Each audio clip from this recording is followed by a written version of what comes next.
औरंगाबाद में 6 सीट हैं और उसमें बीजेपी कितने सीटों पर लड़ेगी? आप एनडीए की बैठक फाइनल होने वाली है।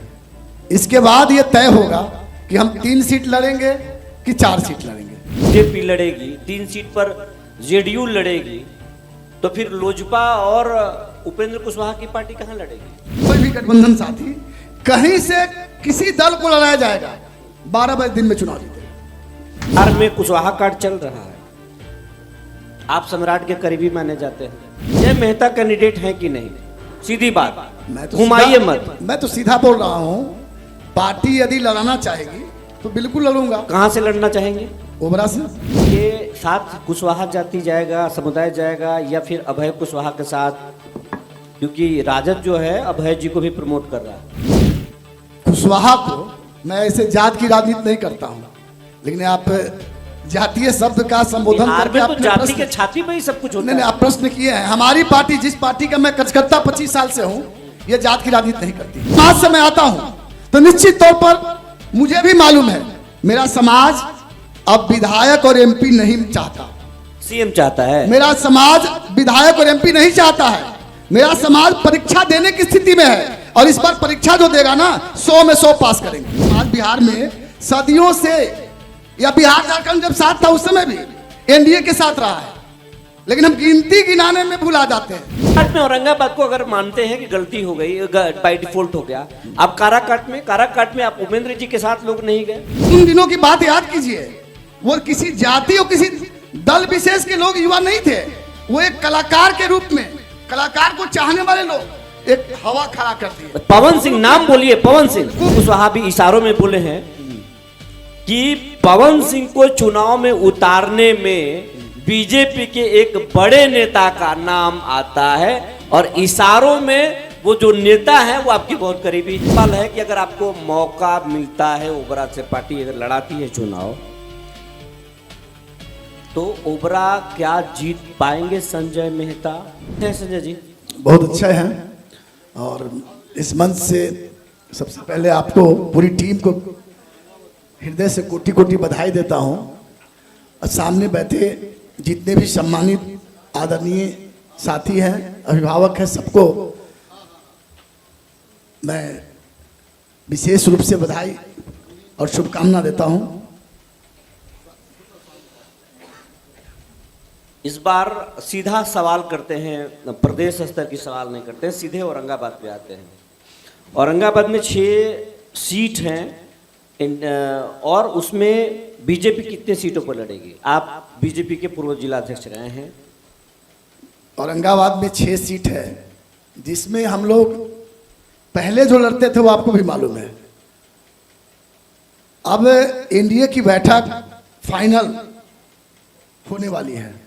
इसके बाद ये तय होगा कि हम 3 सीट लड़ेंगे कि 4 सीट लड़ेंगे। ये अभी कहना जल्दबाजी होगा। बीजेपी 3 सीट लड़ेगी, इसीलिए तो मैं बोल रहा हूं कि ये कहना जल्दबाजी होगा। एनडीए की जब अंतिम बैठक का प्रारूप समाप्त नहीं हो जाए तो अंदाजा ये से। सवाल ये है कि संजय जी, कि अगर 3 सीट पर बीजेपी लड़ेगी, 3 सीट पर जेडीयू लड़ेगी, तो फिर लोजपा और उपेंद्र कुशवाहा की पार्टी कहां लड़ेगी? 243 सीट है ना बिहार में, मतलब यहां सुफड़ा साफ हो जाएगा। इशारा 243 सीट है। हमारे गठबंधन के तमाम जो सहयोगी साथी हैं 243 पर तैयारी किए हुए हैं। इसलिए यह भुलैया में नहीं है हमारा कोई भी गठबंधन साथी, कहीं से किसी दल को लड़ाया जाएगा, 12 बजे दिन में चुनाव जीतेगा। संजय मेहता कैंडिडेट हैं।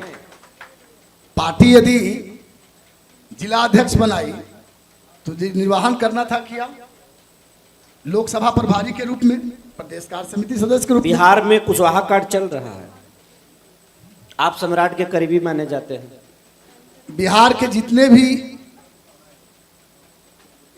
सरकार और सरकार के बाहर भी लोग हैं, उनके अनुयायी हैं, मेरा यह मानना है।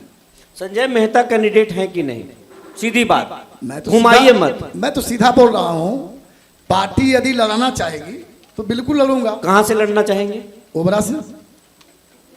ओबरा से ओबरा से लड़ना चाहेंगे? सबसे ये बड़ी पहले बात, ये बड़ी घोषणा कर बिल्कुल रहे हैं। एक बात मैं कहूंगा, अभी आपका डिबेट कुछ घंटों से मैं सुन रहा था। आग्रह करूंगा प्रश्न आज के माहौल के लायक पूछें आप, ये मेरा निवेदन होगा।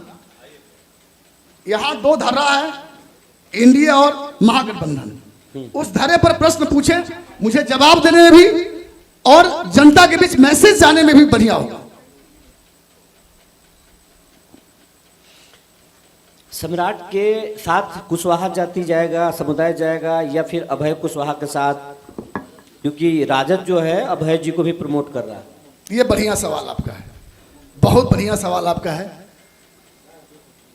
कुशवाहा को मैं ऐसे जात की राजनीति नहीं करता हूं, लेकिन आप जातीय शब्द का संबोधन करके तो आपने जाति के छाती में ही सब कुछ होता नहीं, आप प्रश्न किए हैं। हमारी पार्टी, जिस पार्टी का मैं कार्यकर्ता 25 साल से हूं, ये जात की राजनीति नहीं करती है। ये जात की राजनीति करती ही नहीं है। आपकी क्षमता और कार्य कुशलता के आधार पर आपको दायित्व देती है। जात की राजनीति मेरी पार्टी नहीं करती है। फिर भी आपने जब कहा तो जान लीजिए, जिस समाज से मैं आता हूं, तो निश्चित तौर पर मुझे भी मालूम है मेरा समाज अब विधायक और एमपी नहीं चाहता, सीएम चाहता है। मेरा समाज विधायक और एमपी नहीं चाहता है। मेरा समाज परीक्षा देने की स्थिति में है, और इस बार परीक्षा जो देगा ना, 100 में 100 पास करेंगे। मतलब खुल के बोलिए ना, आपका समाज अब सीएम चाहता है। मेरा कहना है कि पहले तो हम परीक्षा देंगे ना। हम तो वोट देते हैं, हमारा समाज वोट देता है, सदियों से एनडीए को वोट देते हैं। विपुल जी, मेरा समाज, कुशवाहा समाज बिहार में सदियों से, या बिहार झारखंड जब साथ था उस समय भी एनडीए के साथ रहा है, लेकिन हम गिनती गिनाने में भुला जाते हैं। यही हमारी मतलब डिस्क्रेडिट कहिए, लेकिन इस बार हम गिनती भी गिनावेंगे कि हम वोट दे रहे हैं, तो उस मुताबिक हमको पहले तो हम वोट देंगे ना।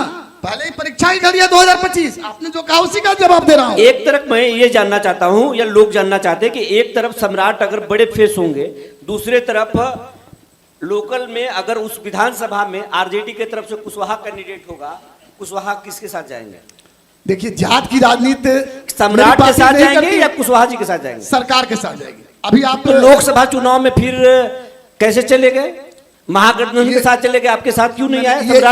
सम्राट जी के साथ क्यों नहीं आए? एक बात, सबसे पहले आप समय दीजिएगा इस प्रश्न के जवाब के लिए। हाँ बिल्कुल। आप समझ लीजिए कि ये डिस्क्रेडिट जो कुशवाहा समाज को आप दे रहे हैं, अब कुशवाहा समाज के कुछ छोटभैया नेता इसका डिस्क्रेडिट लेता है लोग, या कुशवाहा के चलते ये सीट हारे हैं क्या? ये डिस्क्रेडिट में हम नहीं हैं, आप ये भूल में मत रहिए।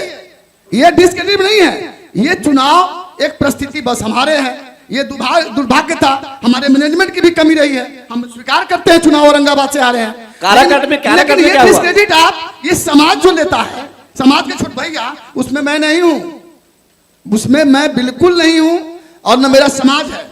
कई वर्ग के वोटर जो है उस चुनाव में हमारे पक्ष में काराकाट में औरंगाबाद को अगर मानते हैं कि गलती हो गई, बाय डिफॉल्ट हो गया, आप काराकाट में आप उमेंद्र जी के साथ लोग नहीं गए, आप राजाराम जी के साथ गए, क्या मानते हैं आप? काराकाट में जो कुछ भी हुआ, औरंगाबाद में जो कुछ भी हुआ, ये तमाम लोगों को ज्ञात है।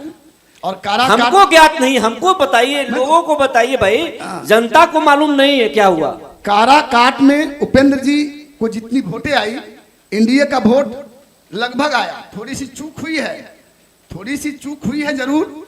वो एक अलग ढंग का जो लहर बह रहा था, और खास करके युवा पीढ़ी, वो किसी जाति और किसी दल विशेष के नहीं थे। सम्राट जी क्या बहुत, बात को सुनिए ना, आपने जो विषय रखा उसको सुनिए, उन दिनों की बात याद कीजिए। वो किसी जाति और किसी दल विशेष के लोग युवा नहीं थे। वो एक कलाकार के रूप में, कलाकार को चाहने वाले लोग एक हवा खड़ा कर दिए। पवन सिंह, नाम बोलिए, पवन सिंह। तो आरके सिंह तो खुल के बोले हैं ना, आरएस के पूर्व सांसद बोले हैं, या फिर बातें आई है, उपेंद्र कुशवाहा भी इशारों में बोले हैं कि पवन सिंह को चुनाव में उतारने में बीजेपी के एक बड़े नेता का नाम आता है, और इशारों में वो जो नेता है वो आपकी बहुत करीबी है। नहीं, वो तो देखिए, ये कहने के लिए आरोप किसी पर कुछ लग सकता है, उस पर मैं नहीं जाना चाहता हूं। भारतीय जनता पार्टी ऐसी राजनीति नहीं करती है। निष्कासन की चिट्ठी भी तो निकली, चुनाव के बाद निकली है, चुनाव के पहले निकली है, माननीय प्रधानमंत्री कार्यक्रम के पहले निकली है। इसलिए ये बात कहीं भी तर्कसंगत नहीं है। कुछ बोलने के लिए कुछ अगर कोई बोल दे तो उसका हमारी पार्टी कोई महत्व नहीं रखती है। सम्राट चौधरी पहले फेटा खोलते हैं, पहले बोलते हैं कि नीतीश को हटाने के बाद हम पगड़ी खोलेंगे, और नीतीश हटे नहीं, पगड़ी खोल दिए, वो पूरा मुंडन भी करा ली। इसको आप कैसे लेते हैं? विपुल जी, सम्राट, माननीय सम्राट जी का इंटरव्यू आप लिए हैं जब वो डिप्टी सीएम नहीं थे, और उनके कार्य कुशलता को और उनकी क्षमता को आप समझते हैं। आपका बेहतर प्रश्न है ये। माननीय सम्राट जी ने खुले मन से कहा है कि मैं फेटा क्यों बांधा था। उनके माताजी के देहांत के बाद वो फेटा बांधे थे, और वो फेटा खोले क्यों? जिस लक्ष्य में वो फेटा बांधे थे वो लक्ष्य की पूर्ति हुई। लक्ष्य ये था कि सही सरकार चले बिहार में, और सही सरकार चल रही है। माननीय मुख्यमंत्री जी हमारे साथ हैं, हटाने की बात नहीं थी। आखिरी सवाल करेंगे क्योंकि समय का अभाव है। आप जिस तरीके से फ्लो में बोल रहे हैं, क्योंकि आप मंजे हुए खिलाड़ी हैं, बात तो बहुत घुमाते हैं, सरकार की फेलियर को नहीं बताते। आखिरी सवाल है कि अगर आपको मौका मिलता है, ओबरा से पार्टी अगर लड़ाती है चुनाव, तो ओबरा क्या जीत पाएंगे संजय मेहता? सबसे पहले तो मैं ये कहूंगा आपके इस मंच के माध्यम से, ओबरा वीरेंद्र बाबू जब थे उसके बाद ओबरा नेतृत्व विहीन माना जा रहा है, ये हम सभी लोगों का मानना है। और हमारे जैसा हमारी पार्टी में सैकड़ों कार्यकर्ता हैं जो नेतृत्व कर सकते हैं। संजय मेहता तो उसी कड़ी में एक है। सैकड़ों कार्यकर्ता मेरी पार्टी में हैं जो ओबरा का नेतृत्व अभी और अब से पहले जो नेतृत्व हुआ है, जो विधायक रहे हैं या वर्तमान में हैं, उनसे बेहतर नेतृत्व कर सकता है। आप अभी जानकारी आपको भी है, एक मिनट, जानकारी आपको भी है कि हमारा जैसा अदना सा कार्यकर्ता वहां के जन समस्याओं को लेकर के स्थानीय जनप्रतिनिधि, दो सांसद हैं ना, दोनों सांसद हैं, ये औरंगाबाद और काराकाट, उसी पर आपने बात किया था। ये दोनों सांसद की निष्क्रियता का प्रतिफल था कि हमारा गोतिया होने से कुछ नहीं होता है। इन निष्क्रियता का प्रतिफल था कि ये 139 एनएच जो है ना अधर में लटका था। आप जरा उस तस्वीर पर गौर कीजिएगा विपुल जी। पार्लियामेंट जाते जाते माननीय नितिन गडकरी साहब अपने आवास पर मिले, बहुत जल्दी में थे, उनका क्वेश्चन था पार्लियामेंट में, और उन्होंने तुरंत पूरी बात को सुने।